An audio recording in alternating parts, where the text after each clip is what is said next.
Racikan Berita 1. Jadi kan sebenarnya dasar kita advokasi itu kan awalnya kita mendampingi Bang Said Didu saat dipanggil panggilan kedua di Polres Tangerang. Oke.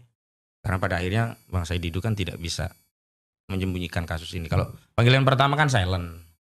Nah panggilan kedua itulah seluruh tokoh kita karena Bang Abraham Samad datang, Bang Refli Harun, banyak tokoh lah hadir. Nah waktu itu kita punya target kalau Bang Said Didu bisa pulang, paling tidak langkah advokasi kita berhasil. Memang begitu guys. Formilnya kan Bang Gufron dan kawan-kawan yang mendampingi. Secara material saya mengkonsolidasi tokoh-tokoh dan sebagainya untuk mengumpulkan tanda tangan dan sebagainya. Termasuk mengkonsolidasi masa-masa. Karena saat itu kan kita kasih panggung itu. Semua bisa orasi live terus itu. Terus kita edarkan berita jaminan, surat jaminan. Jaga-jaga kalau itu nantinya ditahan gitu. Ada sekitar 150-an jaminan dari seluruh peserta dan tokoh-tokoh saat itu. Nah qadarullah alhamdulillah bisa pulang. Nah setelah itu ada narasi demikian, ini jangan sampai perjuangan melawan oligarki perampas tanah ini seolah-olah perjuangan seorang Said Didu. Maka harus kita delivery ini menjadi perjuangan publik, perjuangan masyarakat. Paling tidak masyarakat Banten dan umumnya rakyat Indonesia. Nah sejak itulah kemudian kita membuat upaya agar ini menjadi perjuangan publik gitu loh. Nah, salah satunya kami kemudian mempertimbangkan untuk menggugat perdata.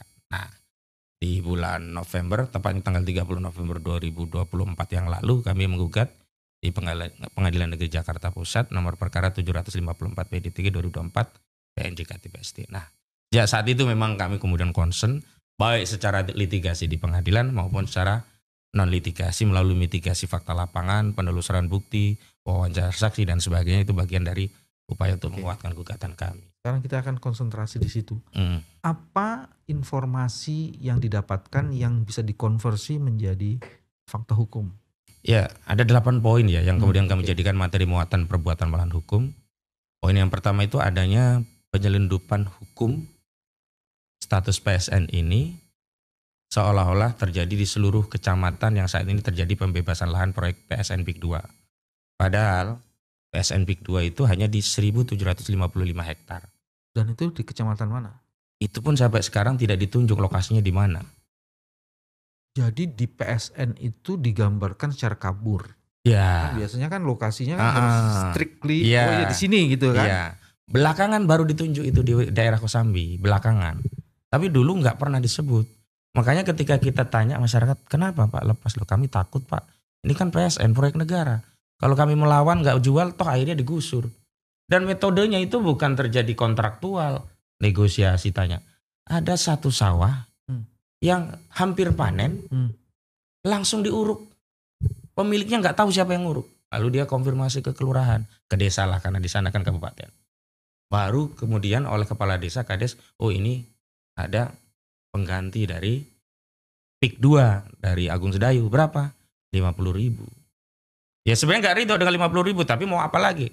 Dan sampai sekarang itu pun baru dibayar separuh gitu. Artinya memang narasi PSN ini memang diselundupkan ke seluruh wilayah seolah-olah proyek Agung Sedayu ini adalah proyeknya negara begitu loh. Narasi PSN itu dijual. Dan negara tidak pernah menjelaskan secara detail di mana batas atau lokasi wilayah dari PSN itu sehingga kemudian masyarakat jadi ditipu lah, dimanipulasi kan. Terakhir kan kemudian negara, katakanlah kalau negara kita kan representasinya kan pejabat publik, dalam hal ini kan Menteri Koordinator Bidang Ekonomi Erlangga Hartarto. Hari ujung-ujungnya dia mengklaim bahwa itu PIK 2 nggak ada PSN. Begitu. Memang benar PSN-nya itu diberikan kepada perusahaan, saya lupa namanya. PT-nya itu bukan PIK 2, bukan PT Pantai Indah Kapuk 2, bukan PANI. PT yang lain. Tapi ini adalah strategi dari Agung Sedayu yang dia membentuk sejumlah anak usaha yang terafiliasi. Contoh SHGB dan SHM yang ada di laut. Belakangan baru diakui oleh Agung Sedayu ada 2 perusahaan yang terafiliasi dengan Agung Sedayu yang punya SHGB di laut. Sebelumnya kan nggak pernah diakui. Memang mereka tidak pernah membuat rencana bisnis itu dikerjakan oleh satu PT. Ada beberapa PT layer-layer. Termasuk ini contoh pembebasan lahan. Pak Bambang, pembebasan lahan itu nggak beli langsung dengan PT PIK melalui layer-layer. Pertama kepada individu tertentu, calo-calo, langsung masuk ke PT. Baru PT ini masuk ke PT PANI, Pantai Indah Kapuk 2. Makanya mereka, ya persis kalimat yang saya kutip seperti yang Aguan sampaikan di Tempo.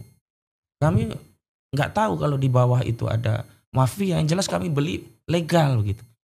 Iya benar, dia memang nggak melakukan itu di lapangan, tapi ujung dari proses perampasan tanah itu, babak akhirnya tanah itu siapa yang pakai? Agung Sedayu. Jadi kalau kita bicara tentang kejahatan, oke, dia mengklaim bukan pencuri motor, tapi ujungnya yang nerima barang ya curian itu siapa? Agung Sedayu. Maksudnya pencurinya beda dengan penadahnya? Ya penadahnya beda. Memang dia merasa. Nah, saya pernah ketemu satu kasus waktu itu pakai anak usahanya Agung Sedayu Group, namanya PT Sedayu Sejahtera Abadi. Dia berdalih dia pembeli beritikat baik, beli dari PT BMJ Bangun Marga Jaya 1 hektar tanah punya klien saya. Tapi PT Bangun Marga Jaya itu ya Agung Sedayu. Kenapa? Begitu tanah itu menjadi perumahan kompleknya Agung Sedayu, PT ini hilang. Memang sengaja dibentuk sebagai layer. Kalau kita bicara TPPU itu ada tindak pidana pencucian uang. Kalau ini tindak pidana legalisasi perampasan tanah dengan membentuk sejumlah korporasi biar sampai di akhir dia nggak ada kaitan. Makanya dia tidak pernah tersentuh hukum. Karena apa? Di akta perusahaan-perusahaan yang di bawah ini nggak ada nama Agung Sedayu, itu nama Aguan nggak ada. Makanya khusus di kasus PT Sedayu Sejahtera Abadi yang TKP itu lokus deliknya di 2006 yang lalu, dia mau nggak mau kena. Karena dia salah satu pemegang saham, bahkan anaknya namanya Alexander Halim Kusuma sebagai direksi. Yang sampai saat ini kasusnya dipetieskan oleh Barreskrim. Bukan di SP3 ya, dipetieskan. Kasus apa ini? Ini kasus tanah yang lain untuk memberikan contoh bagaimana cara dia merampas. Sama-sama korban perampasan tanah. Nah kalau yang di Kabupaten Tangerang yang PIK 2 ini, caranya hampir sama. Bahkan modusnya juga sama. Modus utamanya adalah dia melakukan perampasan dengan by law, dengan secara hukum. Jadi dia menciptakan dulu sertifikat, ya tentu saja kerjasama dengan BPN. Makanya kalau ada orang ingin tahu di mana sih akar masalah mafia tanah, ya di BPN. BPN itu sarang mafia tanahnya. Nah, sertifikat ini yang digunakan untuk mengusir pemilik tanah yang asli. Lu mau jual nggak? Kalau nggak ya kita taruh ke pengadilan. Ini gua punya sertifikat. Bahkan nggak pakai itu lagi, langsung diuruk. Kenapa? Karena merasa dia punya legitimasi hukum dari sertifikat yang dia bikin ini.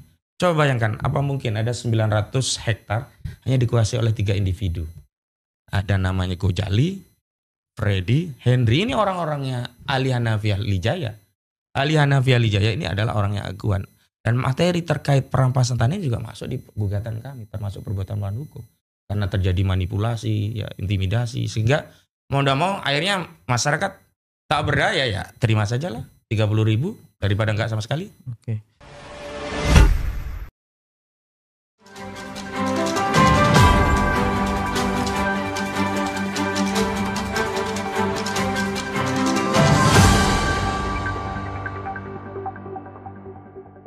Racikan Berita 1.